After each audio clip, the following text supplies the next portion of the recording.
कांग्रेस ने मारी कर्नाटक चुनाव की बाजी।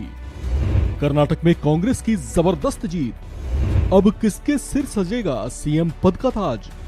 कौन बनने जा रहा कर्नाटक का नया मुख्यमंत्री? कर्नाटक विधानसभा चुनाव के नतीजे घोषित हो गए हैं।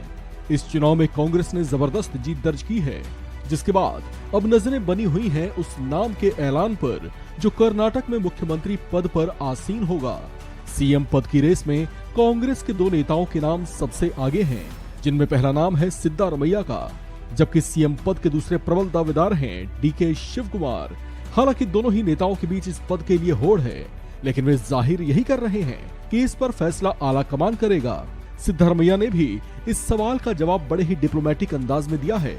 जब उनसे सीएम पद की दावेदारी को लेकर पूछा गया तो उन्होंने साफ कह दिया कि कांग्रेस ने अभी तक अपने मुख्यमंत्री पद के उम्मीदवार की घोषणा नहीं की है। वहीं डीके शिवकुमार का भी कुछ ऐसा ही रुख रहा। उन्होंने कहा कि कांग्रेस पार्टी की कर्नाटक में यही परंपरा रही है कि वो पहले से सीएम पद के नाम का ऐलान नहीं करती। उन्होंने कहा कि ये चुने गए विधायकों की राय से ही तय होगा, जो अपने सुझाव आलाकमान को देंगे, फिर वही तय करेंगे कि सीएम पद के लिए किसके नाम की घोषणा की जाए। इस डिप्लोमेटिक वाले अंदाज के पीछे भीतर ही भीतर दोनों ही नेताओं की चाहत सीएम बनने की है, जो गाहे बगाहे अप्रत्यक्ष तौर से ही सही लेकिन पहले भी जाहिर होती रही है।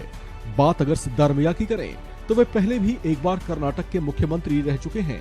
वे साल 2013 से लेकर 2018 तक कर्नाटक के सीएम रहे हैं, जबकि राजनीतिक तजुर्बे के मामले में भी वे डीके शिवकुमार से ज्यादा अनुभवी हैं।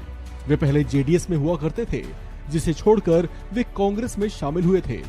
इनके शासनकाल में कर्नाटक में बड़े बड़े बदलाव हुए थे, जबकि कई कल्याणकारी योजनाओं का प्रभाव भी कर्नाटक की जनता ने महसूस किया था, जिसमें सामाजिक आर्थिक सुधार योजनाएं, अन्न भाग्य योजना, स्कूल जाने वाले सभी छात्रों को 150 ग्राम दूध देने वाली क्षीर भाग्य योजना, जबकि गरीब लोगों का पेट भरने के लिए इंदिरा कैंटीन योजना काफी असरदार और प्रभावी रही थी। इस तरह से कर्नाटक की जनता के बीच उनकी एक दमदार छवि बनकर उभरी थी। वही बात अगर पार्टी के दूसरे बड़े चेहरे और सीएम पद के दावेदार डीके शिवकुमार की करें तो वे कनकपुरा सीट से लगातार 8 बार विजयी रहे थे। प्रदेश का सीएम बनने की वे दिली तमन्ना रखते हैं, लेकिन 2018 के चुनाव के बाद भी वे इससे चूक गए थे। साल 2019 में उन्हें मनी लॉन्ड्रिंग के साथ साथ टैक्स चोरी से जुड़े मामले में 2 महीने तिहाड़ जेल के भीतर गुजारने पड़े थे। ये बात उनके लिए बेहद अपमानजनक रही थी। ऐसा कहा जाता है कि कर्नाटक कांग्रेस के भीतर ही उनसे बैर रखने वालों की कोई कमी नहीं है, जो चाहते हैं कि वे सीएम ना बनाए जाएं।